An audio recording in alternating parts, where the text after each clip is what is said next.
Video like जरूर कर लीजिए और ऐसे वीडियो लगातार फ्री में पाने के लिए चैनल को तुरंत सब्सक्राइब कर लीजिए और बेल आइकन को जरूर टैप कर लीजिए ताकि आगे भी सारे वीडियो आपको मिलते रहे। यूट्यूब में फॉलो करते हैं तो प्लीज ये वाला फ्री टेलीग्राम चैनल जरूर ज्वाइन कर लीजिएगा। सारे नोटिफिकेशन सारे अपडेट यहीं पे आते हैं, ध्यान रखिए।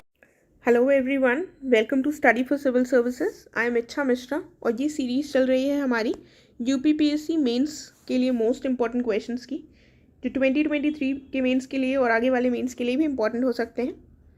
ये बाइलिंगुअल है, अगर आप इंग्लिश या हिंदी मीडियम किसी भी मीडियम के हैं तो इससे बेनिफिट ले सकते हैं। हम ट्राई कर रहे हैं कि जीएस के सारे पेपर्स को इसमें कवर किया जाए। फिलहाल हम जीएस 1 को कर रहे हैं और हम रोज़ एक क्वेश्चन डिस्कस करते हैं। तो अगर आप इनको फॉलो करेंगे अच्छे से तो आपको डेफिनेटली पता चलेगा कि कैसे क्वेश्चन को फ्रेम किया जाता है, कैसे इंट्रोडक्शन, उसके बाद main body and then conclusion कैसे लिखा जाता है। तो इस सीरीज़ को अच्छे से फॉलो कीजिएगा।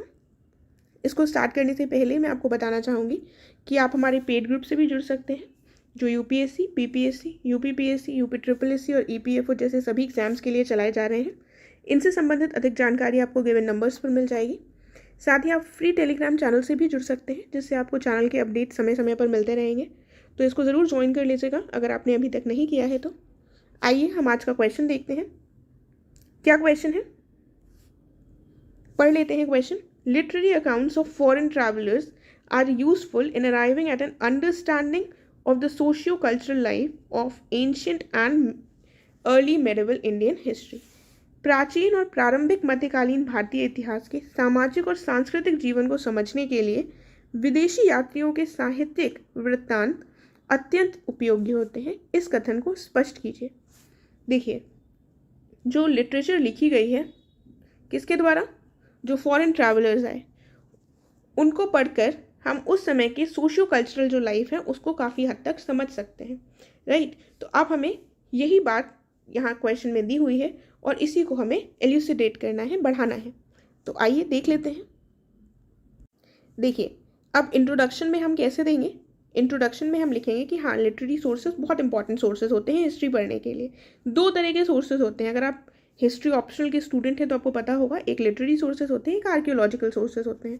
और अगर हमें पता लगाना है कोई समाज कैसा है, कोई समय पर कैसा समाज रहा है, उसके पॉलिटिकल, इकोनॉमिक, सोशल सारे एस्पेक्ट्स पता लगाने हैं, तो हम उसका लिटरेरी सोर्सेज और आर्कियोलॉजिकल सोर्सेज को मिलाकर पढ़ेंगे। तो हमें सबसे अच्छा जो पीरियड का प्रेजेंटेशन होगा तभी होगा जब दोनों सोर्सेज मिलाकर पढ़ेंगे।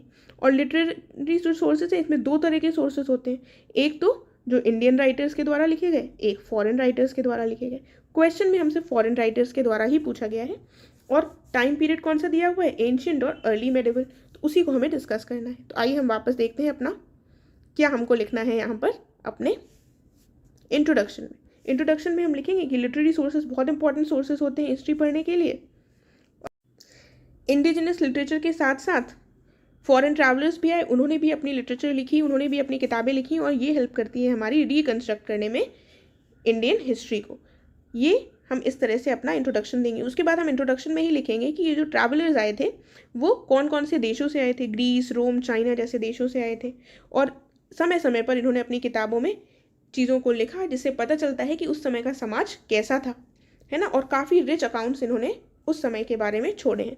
तो इसी तरह हम अपने हिंदी में भी लिखेंगे और ये हमारा एक अच्छा इंट्रोडक्शन माना जा सकता है, राइट, कि हमने इंपॉर्टेंस बताई और हमने थोड़ा सा उस टाइम पीरियड में कहाँ कहाँ से लोग आए उनके बारे में बताया। अब हम मेन बॉडी में क्या लिखेंगे, जो बॉडी पार्ट होगा उसमें हम ट्रैवलर्स के बारे में बताएंगे, कौन से ट्रैवलर्स आए और उन्होंने क्या क्या चीज़ें, उन्होंने जो लिखी उनसे हमें क्या क्या चीज़ें पता चलती हैं। जैसे मेगास्थनीज, इनका नाम आपने ज़रूर सुना होगा। एक चीज़ ज़रा कमेंट करके बताइएगा, मेगास्थनीज किसके समय पर आए थे, आपको आंसर में मिल जाएगा। लेकिन अगर आप तब भी अभी तक आपने नहीं देखा है इसको तो आपको आंसर पता है तो ज़रूर कमेंट कीजिएगा, बाकी हम देखते हैं तो अभी आपको आंसर पता ही चल जाएगा। ये सेल्यूकस निकेटर के एम्बेसडर थे और चंद्रगुप्त मौर्य के दरबार में आए थे और इन्होंने कौन सी किताब लिखी थी, इंडिका। इस किताब से हमें उस समय की जो सोसाइटी है उसके बारे में पता चलता है, एक ग्लिम्स मिलता है उस सोसाइटी का। उस समय किंग और कोर्ट किस तरह से होता था, किस तरह से कार्य करता था, ये सब पता चलता है। इन्होंने एग्रीकल्चर के बारे में भी लिखा है उस समय के, जिसको एक सीक्रेट ऑक्यूपेशन माना जाता था। इसके साथ साथ इन्होंने सोसाइटी में 7 कैटेगरीज के लोग भी बताए हैं, ठीक है। इन्होंने कास्ट सिस्टम नहीं बताया था, इन्होंने बताया था कि 7 कैटेगरीज है जिसमें से कौन कौन आते थे, पीजेंट्स आते थे और हर्ड्समैन आते थे, राइट। उसके अलावा कौन कौन आ जाते थे इसके अंतर्गत? फिलोसोफर्स, आर्टिसंस, ट्रेडर्स, सोल्जर्स, ओवरसीयर्स और काउंसलर्स। ठीक है, तो बेसिकली हमें यहाँ पर इतनी डिटेल नहीं लिखनी है, मैंने आपको बस बता दिया।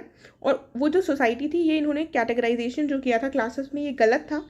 इन्होंने कास्ट सिस्टम को गलत समझा था और इन्होंने सोचा था कास्ट सिस्टम नहीं, इन्होंने इसके बारे में बता दिया था 7 श्रेणियाँ थी इनके हिसाब से समाज में। लेकिन यहाँ पर हमको इसको एनालाइज नहीं करना है, इन्होंने जो भी चीज़ें बताई, हमें बस थोड़ा सा पॉइंट्स बताने हैं कि इन्होंने ये चीज़ें बताई जो हमारे लिए रेलेवेंट है, राइट। तो इसीलिए इतनी डिटेल में नहीं जाना है, एक्स्ट्रा मैंने पॉइंट बता दिया है, उसको हमें यहाँ पर डिस्कस नहीं करना है क्योंकि वो क्वेश्चन की रिक्वायरमेंट नहीं है और हमें अपना आंसर क्वेश्चन की रिक्वायरमेंट के हिसाब से देना है। उसके बाद दूसरे ट्रैवलर कौन थे? फाहीन थे। ये एक चाइनीज़ बुद्धिस्ट मंक थे और इन्होंने ट्रैवल किया था इंडिया को चंद्रगुप्त II के समय। इन्होंने अपनी जर्नल में ट्रैवल जर्नल लिखी थी और इसमें डिटेल्स दी थी बुद्धिस्ट रिलीजन के बारे में, हमें काफ़ी कुछ पता चलता है इससे। उसके बाद आगे चलकर ह्यून सांग आते हैं। जो ह्यून सांग थे ये हर्षवर्धन के समय पर आए थे और ये भी एक बुद्धिस्ट मंक थे। इन्होंने अपनी बुक लिखी थी सी यू की। ठीक है, इससे भी हमें कंटेम्प्रेरी पीरियड के बारे में पता चलता है। और देन अलबरूनी आए। ठीक है, अलबरूनी जो आए थे इन्होंने एक किताब लिखी थी किताबुल हिंद। किताबुल हिंद बहुत ही इंपॉर्टेंट बुक है और ये किसके साथ आए थे? ये साथ आए थे महमूद ऑफ गजनी के। ठीक है, महमूद ऑफ गजनी के साथ आए थे।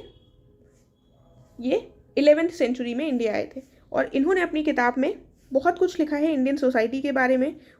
वो बहुत सारी डिटेल्स हैं लेकिन वो सब हमें नहीं लिखना है, बस आप लिख सकते हैं कि इन्होंने संस्कृत पढ़ी, इंडियन फिलॉसफी पढ़ी, नेशन की जो सोशियो इकोनॉमिक सिचुएशन थी उसके बारे में भी इन्होंने बताया।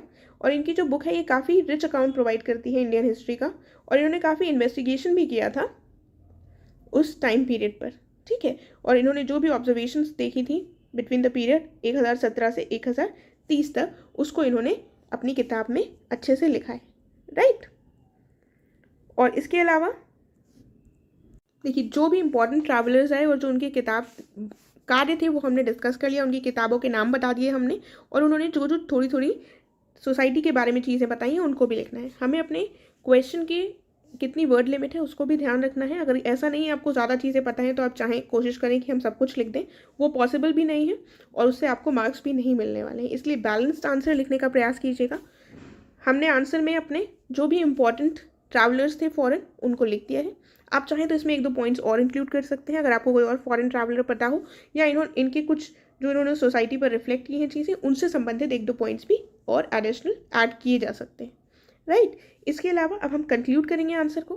कंक्लूजन में हम कैसे लिखेंगे कि India has drawn several adventurous travellers जिन्होंने प्रोवाइड करी है इन्फॉर्मेशन ऑन वेरियस सब्जेक्ट्स। अलग अलग विषयों पर इन्होंने इन्फॉर्मेशन प्रोवाइड की है, लेकिन ये भी इम्पॉर्टेंट है कि हम एक केयरफुल एनालिसिस करें और ये भी इम्पॉर्टेंट है कि जो भी इनके लेख हैं उनको हम इंडिजिनस सोर्सेज से और आर्कियोलॉजिकल एविडेंस से सप्लीमेंट करें in order to reconstruct the true picture of the society. देखिए मैंने आपको स्टार्टिंग में इसीलिए बता दिया था थोड़ा सा कि लिटरेचर प्लस आर्कियोलॉजिकल एविडेंस मिलकर हमारी हेल्प करते हैं कि हम एक अच्छे हिस्ट्री को रिकन्स्ट्रक्ट कर सकें, सही से हमें पता चल सके उस पीरियड के बारे में। और लिटरेचर में 2 पार्ट्स आते हैं, एक इंडिजिनस और एक फॉरेन। ठीक है, तो ये पॉइंट हमारे थोड़े से अगर हम इनको लेकर यहाँ पर कंक्लूजन देंगे तो हमारा कंक्लूजन भी थोड़ा सा अच्छा दिखेगा, राइट। इस तरह से हम अपने आंसर को कंक्लूड कर सकते हैं एंड हमारा ये एक अच्छा आंसर हो जाएगा। अगर आप अपनी तरफ से कुछ और ऐड ऑन करना चाहते हैं या आपको कोई भी कन्फ्यूजन है तो आप कमेंट करके पूछ सकते हैं। हम नेक्स्ट लेक्चर में मिलेंगे। Thank you so much.